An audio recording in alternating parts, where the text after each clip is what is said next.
Daniel chapter 6. It pleased Darius to set over the kingdom 120 satraps to be over the whole kingdom, and over these 3 governors, of whom Daniel was one, that the satraps might give account to them, so that the king would suffer no loss. Then this Daniel distinguished himself above the governors and satraps, because an excellent spirit was in him, and the king gave thought to setting him over the whole realm. So the governors and satraps sought to find some charge against Daniel concerning the kingdom, but they could find no charge or fault, because he was faithful, nor was there any error or fault found in him. Then these men said, "We shall not find any charge against this Daniel, unless we find it against him concerning the law of his God." So these governors and satraps thronged before the king, and said thus to him, "King Darius, live forever. All the governors of the kingdom, the administrators and satraps, the counselors and advisers, have consulted together to establish a royal statute and to make a firm decree, that whoever petitions any god or man for 30 days, except you, O king, shall be cast into the den of lions. Now, O king, establish the decree and sign the writing, so that it cannot be changed, according to the law of the Medes and Persians, which does not alter." Therefore King Darius signed the written decree. Now when Daniel knew that the writing was signed, he went home, and in his upper room, with his windows open toward Jerusalem, he knelt down on his knees 3 times that day and prayed, and gave thanks before his God, as was his custom since early days. Then these men assembled and found Daniel praying and making supplication before his God. And they went before the king and spoke concerning the king's decree. "Have you not signed a decree that every man who petitions any god or man within 30 days, except you, O king, shall be cast into the den of lions?" The king answered and said, "The thing is true, according to the law of the Medes and Persians, which does not alter." So they answered and said before the king, "That Daniel, who is one of the captives from Judah, does not show due regard for you, O king, or for the decree that you have signed, but makes his petition 3 times a day."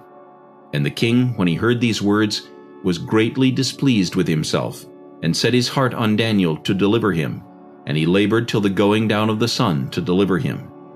Then these men approached the king and said to the king, "Know, O king, that it is the law of the Medes and Persians that no decree or statute which the king establishes may be changed."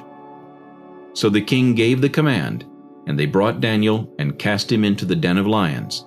But the king spoke, saying to Daniel, "Your God, whom you serve continually, he will deliver you." Then a stone was brought and laid on the mouth of the den, and the king sealed it with his own signet ring, and with the signets of his lords, that the purpose concerning Daniel might not be changed. Now the king went to his palace and spent the night fasting, and no musicians were brought before him. Also his sleep went from him. Then the king arose very early in the morning, and went in haste to the den of lions. And when he came to the den, he cried out with a lamenting voice to Daniel. The king spoke, saying to Daniel, "Daniel, servant of the living God, has your God, whom you serve continually, been able to deliver you from the lions?" Then Daniel said to the king, "O king, live forever.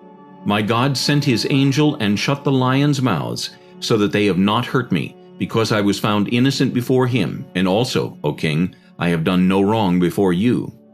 Now the king was exceedingly glad for him, and commanded that they should take Daniel up out of the den. So Daniel was taken up out of the den, and no injury whatever was found on him, because he believed in his God. And the king gave the command, and they brought those men who had accused Daniel, and they cast them into the den of lions, them, their children, and their wives. And the lions overpowered them, and broke all their bones in pieces before they ever came to the bottom of the den. Then King Darius wrote, "To all peoples, nations, and languages that dwell in all the earth, peace be multiplied to you. I make a decree that in every dominion of my kingdom men must tremble and fear before the God of Daniel, for he is the living God and steadfast forever. His kingdom is the one which shall not be destroyed, and his dominion shall endure to the end. He delivers and rescues, and he works signs and wonders in heaven and on earth, who has delivered Daniel from the power of the lions." So this Daniel prospered in the reign of Darius and in the reign of Cyrus the Persian.